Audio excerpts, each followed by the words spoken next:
All right, guys. So we're going into 6-4 here. Tried to warn you about factoring. It's never going away. Okay, it's just never going away. So we're going to talk about factoring in this section. A couple different patterns that you haven't seen before. I'm going to show you a couple different ways to do it, and then you can do it whatever way is easiest for you. We'll probably spend a few days on this stuff because it's important. Okay, it's important.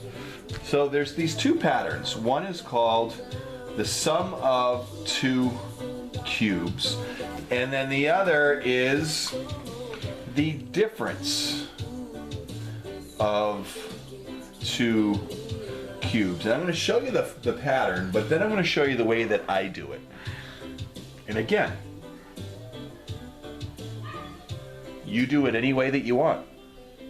Whatever works best for you. So if you have a cubed plus b cubed, two terms that are both cubed, okay? Here is one pattern, okay? So if you want to memorize that, I guess you can.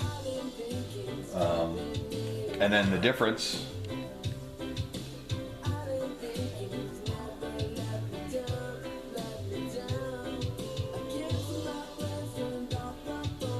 Okay, so, you know, again, if you want to memorize that, feel free, okay? Feel free to memorize that. You memorize those two formulas, then when you see a problem like this where it's two cubes, whether the sum or the difference, no GCFs, we'd already have taken those out if they had them, then you can use these formulas, okay? I'll show you the way that I do it. Let's say we had x cubed plus 8. So this is the way that I do it. And it works for both of these. Take the cube root of the first term. Take the cube root of the second term. Now, I don't look at this anymore. I take this first term and square it. I take the opposite of this times this.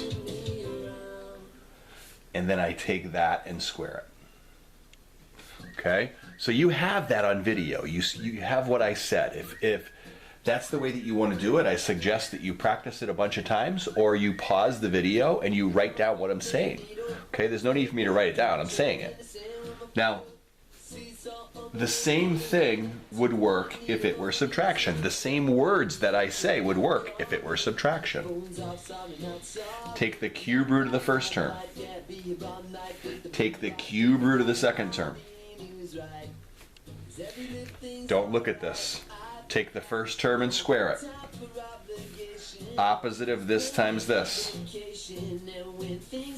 That squared. Okay? That's all you have to do. That's all you have to do. Okay, hold on. I'm going to pause this for 1 second.